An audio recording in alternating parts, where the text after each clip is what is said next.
Hello and welcome to The Court Jester, the podcast that brings you one saucy medieval tale after another. I am Cleopatra, medievalist and storyteller, and before I dive with you in the pits of the most obscene comedy of the Middle Ages, I am going to warn you. Today's story is a fabliau. It's called Black Balls, and it talks about exactly what you think it does.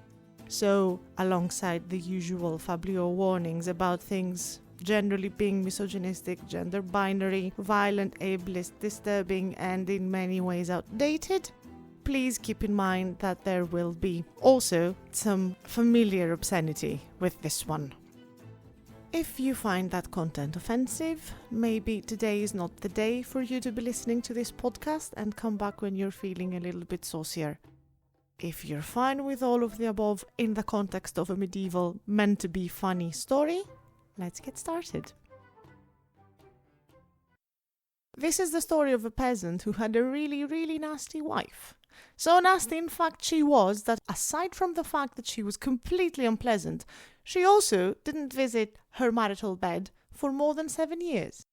As a result, she had completely forgotten what her husband's private parts looked and felt like. One cold winter evening, the peasant came back from work and took a seat beside the fire and spread his legs in the usual man-spreading way to warm himself up as best as he could.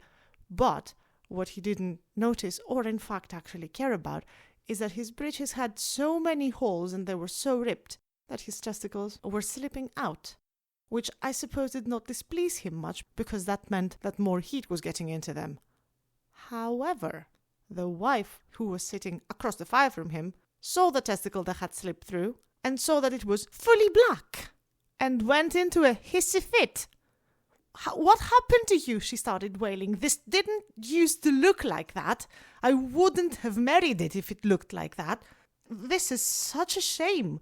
Black was the day," see what I did there? "Black was the day that I married you. Black was the day that fate brought me into this house and into the arms of this husband. I wouldn't in any way marry such a bad man. And actually, you know what? I'm going to go to the bishop right now and ask for an annulment."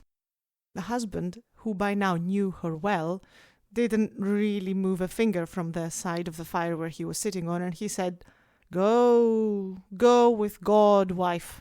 But make sure never to accuse me or even try anything stupid, because I promise you, God loves me still, even if you don't, and you will not come home happy."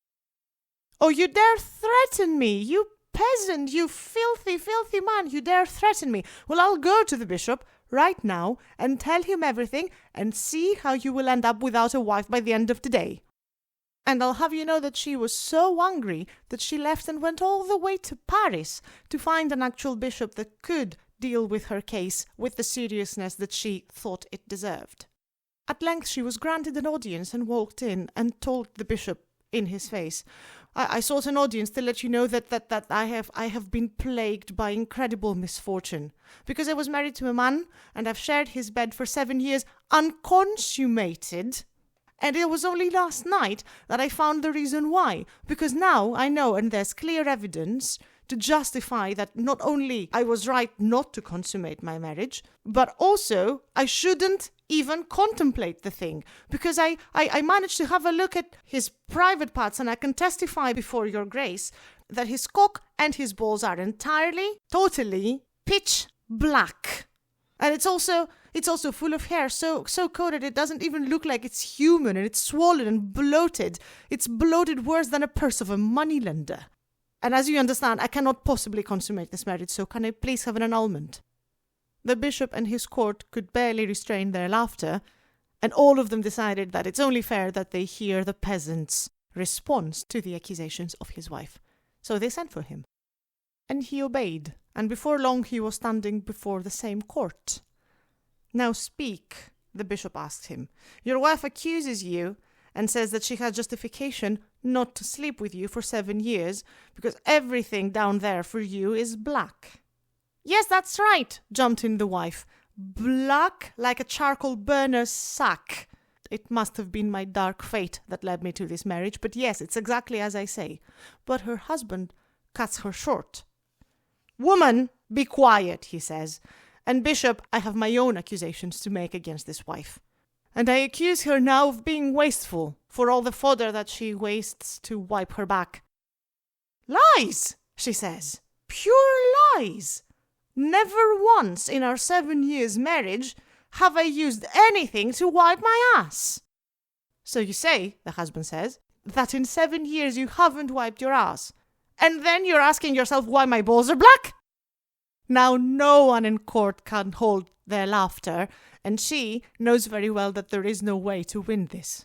The bishop sent them both home with the strong advice to reconcile, make up, finally consummate that marriage, and leave him alone. And for the rest of us, the message is, do not judge people on the color of their genitals. For whether they are black or white, they're not one bit less potent, right?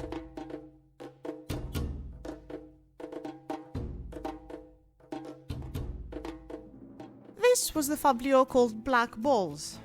If you liked what you heard, please subscribe to The Court Jester on Spotify or wherever else you get your podcast. Let everyone you know that you like spending your time listening to medieval obscenities on your headphones, I hope. And have a look at the show notes, because there are several links waiting for you there. One of them will take you to the translation that I'm using, and the other ones will take you to the podcasts and my own social media. Yet more notes under these ones will take you to the podcast's Patreon, where you can support the court jester and the poor medievalist that has decided that her life purpose is now to bring you funny stories from the Middle Ages. If you feel so inclined, your support will give me a sense of achievement, and it will give you bonus episodes, additional materials, and other good things. Thank you for listening. Until next time.